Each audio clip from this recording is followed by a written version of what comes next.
You're tuned in to The Keetra Show and listening to SOB, Style of Business, the podcast with your host, Keetra. We aim to highlight the ongoing trek of entrepreneurs and business owners from around the globe, featuring stories that recount their struggles, experiences, and inevitable road to success and self-fulfillment. Welcome to SOB. This podcast is being brought to you by my inspiring new book titled Courage is a Muscle, Using Heart to Power Your Entrepreneurial Dreams. You can grab your copy today on Amazon. Hey, what's up, y'all? Thanks so much for tuning in and checking out another hot episode of SOB Style of Business, the podcast. I'm your host, Keetra, and today we have a great guest on the line by the name of H.L. Thompson. H.L. is dropping in today. We're going to be talking about his festival, which is SlyFox Fest. They had a great and amazing year last year when they initially kicked the festivities off in Brazil. So he's here today to talk to us about what we can expect for the upcoming season, the journey, and also the things that he's doing in, the creative arts, music, entertainment, skateboarding, all that other stuff. And not to forget entrepreneurship. So without further ado, HL, what's going on? How you doing today? I'm fine. Chair. Thank you so much for having me. It's a pleasure. Yeah, no, definitely a pleasure on this end, too. I appreciate you taking the time to chat and speak to me and also the audience. And let's start by, drop that background. Give us a little bit about, you and how you got started. And, of course, we'll jump into the festival and entertainment and all that other stuff here in a second. Okay. Well, how I got started. Well, basically, I grew up loving music. I grew up loving fashion, grew up skateboarding, and I love the arts. So I have an actual background of being born in Texas, so we have a little thing in common. All right. Okay. What part of Texas? Bryan College Station, actually. Oh, wow. Okay. Yeah, we'll talk after. This is funny. Okay, go ahead. I proudly went to my HBCU, which was Prairie View A&M University. Okay, all right. And there I came across. I went there on a music scholarship, majored in music. So that's how that music background goes. And while being a music major, one of the requirements is you have to be in the marching band. So I proudly March Storm, so big up to Prairie View University and the March Storm. But I was a little different when I was in the marching band, and coming in as a wide-eyed freshman, I wanted to do something different. And I had that passion and love for rap music. So actually, I talked some band members into being, or staying after band rehearsal, and I had an idea of rapping over the marching band. Basically having the marching band play a specific song and I, rap. So. With that idea, I took it to a few band members. They thought it was cool, so I actually had them stay after we formulated this rap that I wrote, and basically gave them the bass line that I wanted with the drums and everything. And we took it to the band director, and he made us perform it live in front of the entire band, and he said if they like it, then we'll run with it, and if they don't, I got to get my butt back in line. So right to the trash, right? Starting over. Yeah. So basically, I did it, and they loved it, and that's how I became this rapping band member, but. The good part about that is I was noticed by an individual who later, go on to become one of the greatest hip hop producers in the world, and that's DJ Premier. Yeah. Who was attended Prairie View at the same time, and he saw me performing this rap song with the marching band, and he was like, "Yo, who this kid?" you know what I mean? Right, And whatever. Yeah. So we, he reached out to me and we became, great friends, like brothers. And, we had our own little clique. We had our own little crew and whatnot. And we just built that relationship that grew stronger and stronger, as the years progressed. And then, the story behind Premier, but, just to let you know, when Premier left Texas to go to New York, he made sure I come with him, you know what I mean? And become a part of, the legendary group Gang Starr. So I left with him and was the dancer of the group. You know what I mean? So, but, until the day, man, me and Premier are close. We talk every day, still in New York. And, and that kind of, leads into what branched me out into developing the skills of artist management and the music industry in itself. And then, at the same time, I dabbled in the fashion world, which I worked in the fashion industry for over 15 years. And I also dabbled in the creative arts with graffiti, which, working with a lot of the top-notch graffiti artists, throughout New York City and around the world. So I just developed all the different passions that I grew in love with as a kid, So it just became, a second nature to be involved with so many different things that are the pillars of my life, in a sense, when it comes to music, when it comes to art, skateboarding, and also,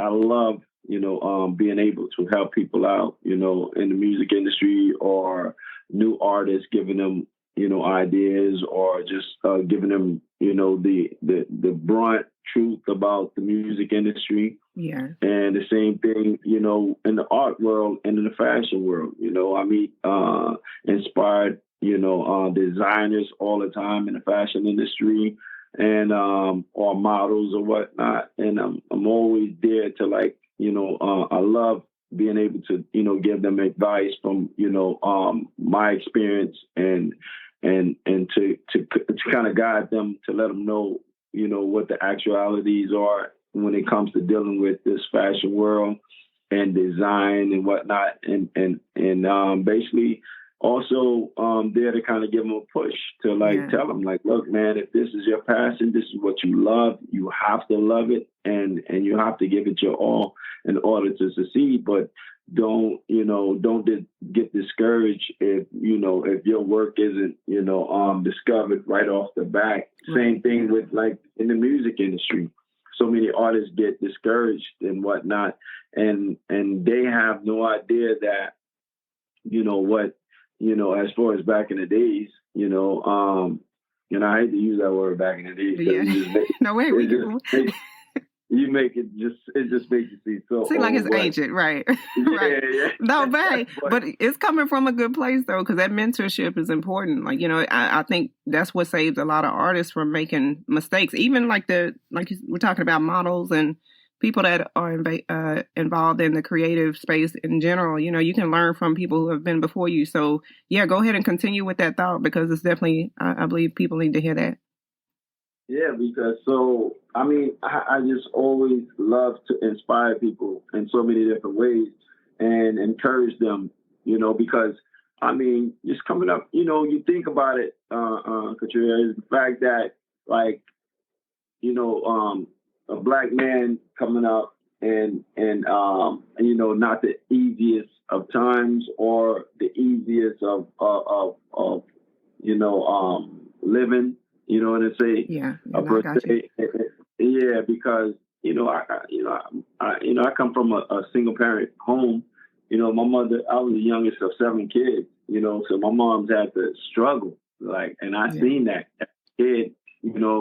So it can have an effect, mentally, in a sense of stagnation on, believing in yourself sometimes. You know what I mean? Yeah, true. Because, in that situation, you know, I played sports and all that and did a lot of things, but, you know, to not have a parent, like, never attend one of your games or anything. So that can, like, you know, make a really literally, you know, mentally having a strong effect on a kid. But at the same time, understanding your circumstances, it only pushed me harder to succeed. You know, It's like we all have dreams as kids to want to do certain things. My dreams might have been a little different from the average, you know, because I wanted to do so many things. You know, I love the music. I love the arts. I love fashion because my mom's, you know, even though she worked so many different jobs or whatever the case may be, but she was that, you know, I learned the fashion from her because she was that lady in the neighborhood, you know, in the Black community that, like, made all the prom dresses for yeah, right, all the females. Right. They knew who to go to, right. Yeah, and I, even though I hated it as a little kid, you know, but, you know, going to school, like, my mom in the beginning was making all my little short sets. Yeah, that's summertime outfit. yeah, exactly. So, but at the same time, I noticed, you know, that passion of fashion from her, right. You know, but she was never able to, like, you know, take it to a boutique level or none of that, which I thought her skills were incredible.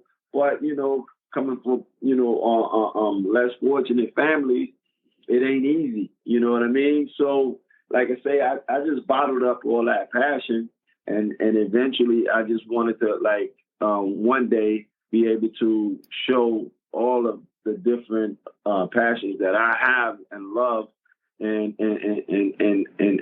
share it, you know, worldwide. But you know, that kind of leads into the fact of, you know, developing the SlyFox Fest. And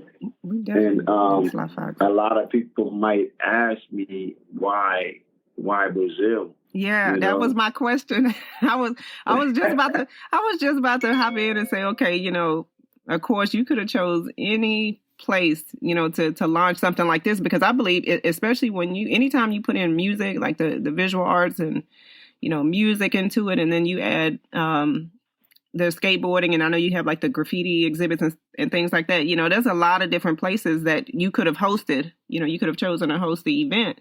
So yeah, tell us, like, why Brazil? Because I know that there's significance behind that, and also, you know, New York being where you grew up. So yeah, tell us about that. Yeah, let me kind of give you the insight with Brazil, because there's a lot of things that people might not know about Brazil. You know what I mean? So Brazil, you know, I've been traveling back and forth to Brazil probably at least about 17 years. You know, and I just grew in love with Brazil. But, you know, I understand the misconceptions about why men travel to Brazil. You know, I get that, you know, and it's that stigma that labels, you know, why black men travel to Brazil. But people don't understand that the culture is deeper than, you know, just beaches and sexy women. Right. I mean, Brazil has a deep black culture that, you know, us as Americans, black Americans, you know, we need to understand that, you know, because they're no different than us. And a lot, like, for instance, you know, it's over 200 and something million people in the Brazil population. But a lot of people don't understand that 56% of that or more is black Brazilian. Oh wow, I didn't know that. Yeah, they have like the second largest population of African descent outside of Africa, the continent of Africa. Right. You know, and you know, and then on top of that, you know, our culture is so much similar. You know what I mean? Yeah. It's like, you know, we got a rich culture in African music and music in general, you know, because of that African descent. Same with them. Yeah. You know what I mean? and they're very creative with their music. You know, they have their own, you know, we know about samba, you know, because, the parades and whatnot, doing, at the same time we have a Mardi Gras here, you know what I mean? That's a huge one. Yeah, it's like the similarities are just so in comparison.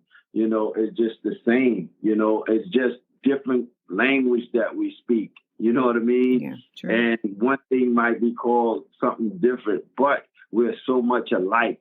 And they are so in tune to what goes on in the U.S., in the Black African communities and culture and whatnot. It's like they're like a sponge. They absorb. They love. They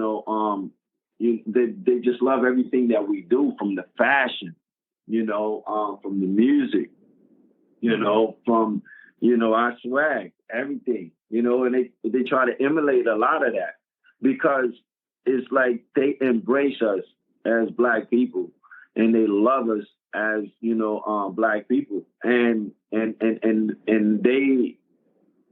when I say they, I'm speaking in general to the African descent population of Brazil. They really want us to embrace them as well, because they want to feel connected in a sense of, and that's why I, felt like it was very, special to have this fest in Brazil, and then at the same time make that connection from U.S. to Brazil. And my thing is, this festival is to bring, graffiti artists from the U.S. and collaborate with graffiti artists and Brazil, and bring Black fashion designers, from the U.S. and Black models from the U.S. and have them collaborate with Black fashion designers from Brazil. Yeah. And Black models from Brazil. You know what I mean? So it's a collaboration of Black culture, and also they fight a lot of the same racism that we fight here in America, but it's a little harsher over there, because I see that we have a little bit more freedom in speaking out and how in protest and whatnot. But we've started a movement with the Black Brazilians as well, because after the George Floyd situation, it kind of opened up a voice for the Black Brazilians to speak out on that same type of racism that they face on a regular basis. They face these same type of killings, from cops to people, some of their leaders who might speak out, against the government or whatnot, and or police brutality or whatnot, and they, they it just kind of gave them a voice, after that, and now it's kind of like you see this, strength and Black power that is going on in Brazil right now, because now they feel that urge and that power from seeing how the protests doing, the Black Lives Matter and all the protests that went on throughout the U.S. during the George Floyd situation, and of course it's sad that it takes unfortunate situations like this of tragedy to spur on, our voice to be heard throughout, different countries across this world about the inhumane situations that occur to Black people all over the world. But sometimes it takes tragedy to stir on, a positive moment to create, some history. Yeah, to create a change. And I really can appreciate the fact that that's what brings the festival together, right? Because there's so many similarities between the different cultures. And even like I was kind of going through your archive from all the things that you guys had going last year. So tell us a little bit about like the different festivities and what we can expect. I know you guys are kicking off, what is it, the 22nd of December this year? Yeah, the 27th of December, that's the startup day. Okay. Hopefully I can make that one. I'm trying. I'm trying, HL. Yeah, I mean the crazy. It's like I want so many, black and but anybody, black and brown people, people in general, because our black culture needs to be celebrated. I don't care who celebrates it, but especially I want my black people to celebrate our culture. And yes, sometimes we need these destination travels to celebrate different cultures outside of the U.S. Because black people we are proud all over this world, but sometimes we only get to see, and celebrate our black uniqueness only in our own country. But sometimes we need to, expand that and expand the globe and travel and embrace it, in other parts of the world and see that you can travel here and see people that look just like you. And you might look like it's a distant cousin. Right, exactly. Yeah, because travel is important. Yeah, exactly. But our festivities, I call it my 5 pillars of the SlyFox Fest. And like day one starts off with a graffiti exhibition, and and that's and all of that is included with music, each day. But the graffiti exhibition is going to be, some graffiti artists from the U.S. and going to be collaborating with some graffiti artists from Brazil. And, we're going to have a real, outstanding, out of this world type of exhibition, and like I said, each day would include, live music and DJs and whatnot. So it's a festive event, but at the same time, embracing culture. And the second day is going to be fashion. This is going to be a poolside type fashion show where same thing. And also I just wanted to, throw out there, like if you have, it's up and coming, inspiring, black designers and models that are interested in traveling over and want to exhibit, their fashion, please get in touch with me, man, because we're open to inviting and accepting anybody, that are very interested. I got a very experienced production crew and marketing team, and they're still accepting, models and designers and whatnot that are interested in coming over and want to showcase their skills and talent. Yeah, no, we definitely need to do that. Is there before you, because I don't want to forget this, but let us know if there's a deadline for anybody who's interested in modeling or somebody who has any fashion wear that they want to submit. And then also HL, if you guys are you doing sponsorship, like if you're accepting sponsors who want to get involved in the platform this year, be sure to let us know, and we can wait to the end if you want, but make sure that we circle back and drop that information and your contact details as well so that people can reach out and connect.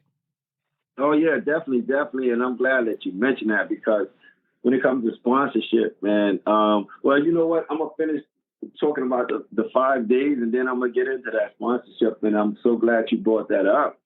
But, the fashion is on day 2.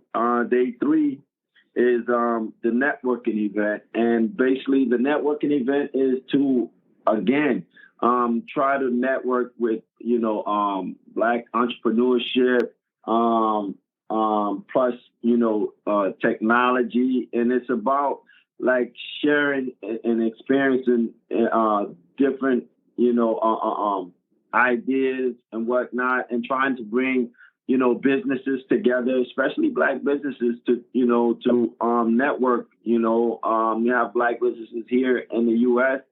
and you have Black businesses there in Brazil, and why not come together and network and collaborate and plus looking for, sharing ideas and technology, what's going on. You have technology companies that are here in the U.S. That maybe want to expand the globe. Why not Brazil? Because little do a lot of people know that Brazil has like one of the fastest growing countries in technology, and they're having building their own like little Silicon Valley that is really making its mark in the world.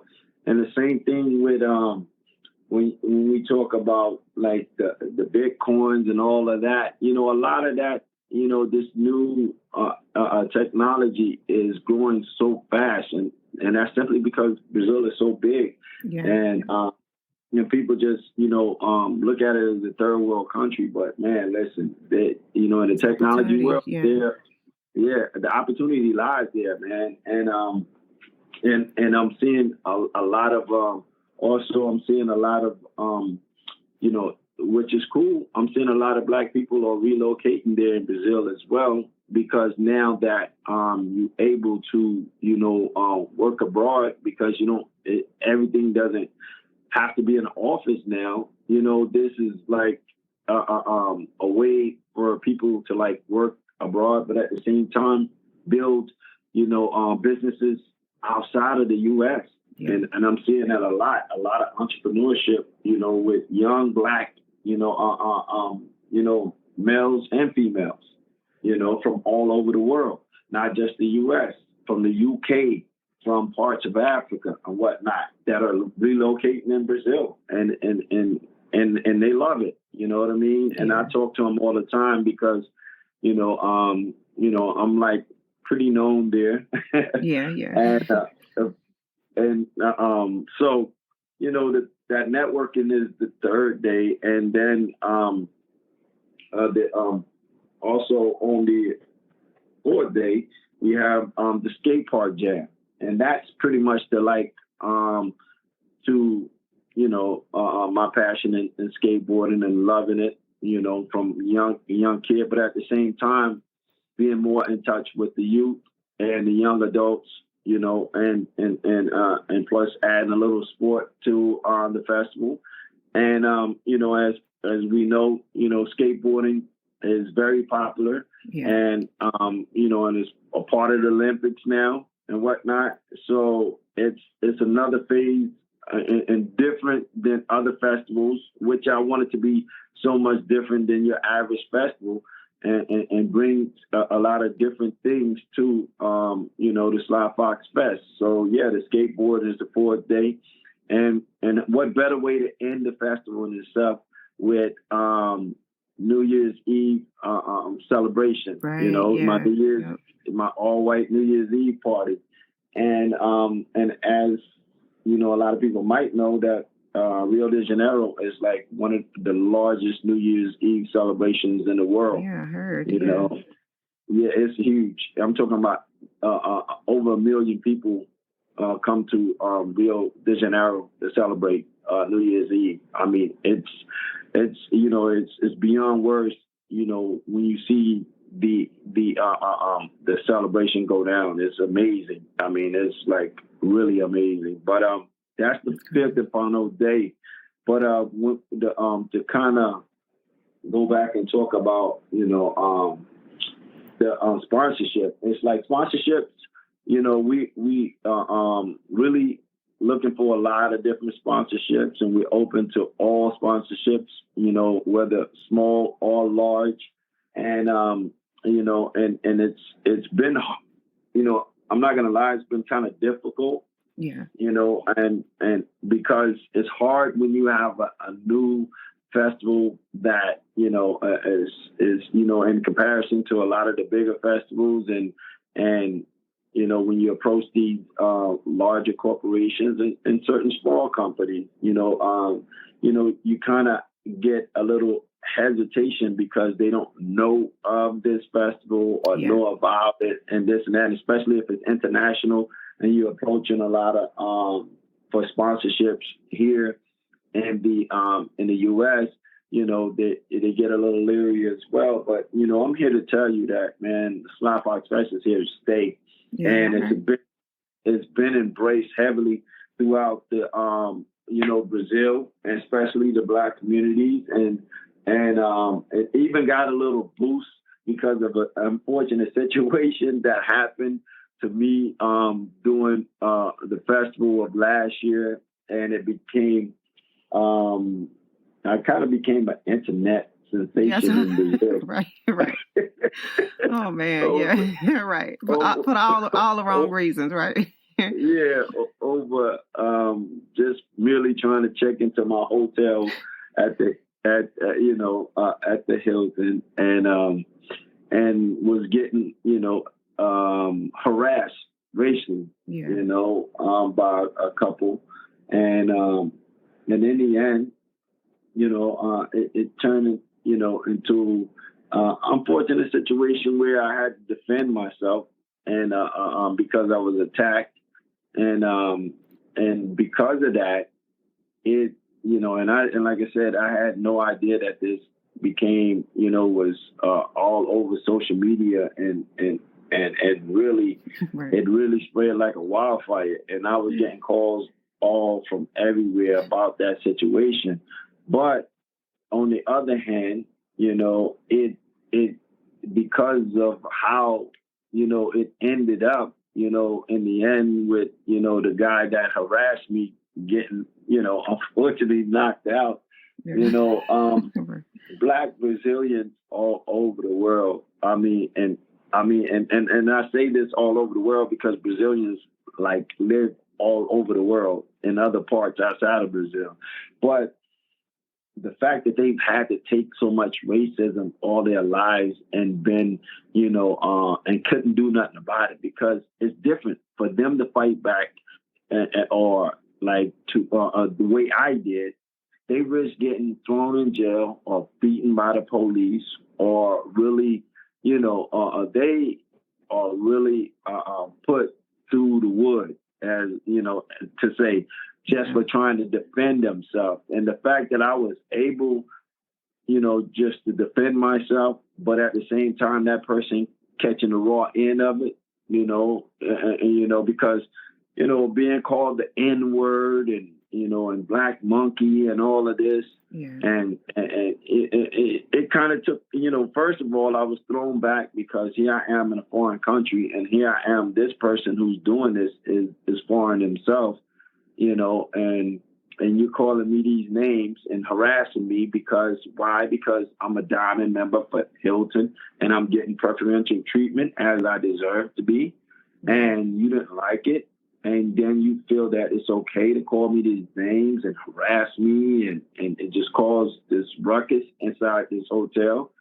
And you end up catching the raw end of the stick after, I've, warned you over a good 10, 15 minute period of time of asking you to please leave me alone and security to do something about it. But again, these Black Brazilians, they reached out to me, and I must have had over 100,000 messages from Black Brazilians, and not only Black Brazilians, but Brazilians all over, reaching out and thanking me for defending myself and knocking this racist out, because they felt like they've been handcuffed all these years and can't defend themselves. If they would have did that, they would have been probably beaten to death, they felt, by police, or thrown in jail with, and serving prison time, because, even these white foreigners get more rights than they do as Brazilians. And a lot of these foreigners know that, and they come there and they harass these Black Brazilians and treat them harshly. And so the fact of me defending myself, it just sparked on so much of love for me. And and the support from my festival. And so many are looking forward to this festival because they want to celebrate me for what I'm doing, because part of this festival that I didn't mention is also the fight against racism. Yeah, and that's definitely, like I said, I know that you're going to come in and, I foresee this being something that people can look forward to every year, especially when you're making the type of changes that you are in the statements, and just being, a resource for people who are looking for a voice. So as we get ready to wrap up, HL, definitely let us know where we can reach you. Like if anybody wants to connect, who knows? I mean, maybe we can have you back for like a part 2 to kind of really get into a little bit more of the culture, because that's something that I think people would be interested to know. Like we know what's happening with SlyFox. Maybe you can give us a little insight on what the culture is really like. But for now, go ahead and let us know where, if anybody wants to get in contact with HL SlyFox Festival, he's the creator for sponsorship, models. Hey, go ahead and get your pictures, your images ready, designers, anybody that wants to connect and find out more. HL, let us know where we can reach you. Okay. First of all, I would also say go to my website, SlyFox Fest. That's SlyFoxFest.com, SlyFoxFest.com, and I have a lot of information there where you can reach me with the emails or whatnot, because you can also reach me at SlyFoxFest@gmail.com. And then the SlyFox Fest also is on Facebook at SlyFox Fest. And my personal IG is SlyFox NYC. So you got numerous ways of reaching out to me, but like I said, the website SlyFoxFest.com. Once you go on there and check it out, and plus we have ways there that you can send me emails and whatnot, and usually I'll check them out, and also I have my marketing company that 2 Black Brazilian women who started their own company here in New York, and a media and marketing company, and I work with them hand in hand, and they're working with me on the SlyFox Fest. So yeah, we keeping it in Black excellence, man, and I appreciate you having me on here, and I hope people really attach themselves to the SlyFox Fest and see the goodness that we got going on, and try to embrace you with this Brazilian culture, that Black culture that we are adapting ourselves with. So yes, it's a pleasure, man. It's a pleasure, and to get to talk about it, because I get excited sometimes. I get too excited. Right, yeah. Hey, no, I understand. It's like that sometimes when we have stuff that we're passionate about. But HL, we definitely appreciate you for being such a great guest, and definitely looking forward to hearing back and seeing what you come up with for this year. I know it's going to be exciting for you. Thank you. Look forward to it. And plus, I look forward to seeing you there as well. Hey, we're going to get there. All right. Talk to you soon, HL. All right. Thank you so much. No problem. All right, bye-bye. Thanks for hanging out with us here on SOB. We hope this episode has been resourceful. If you'd like to check out the latest articles or follow Keetra's website updates, just log on to Keetra.com or follow her on Twitter at KEETRIA.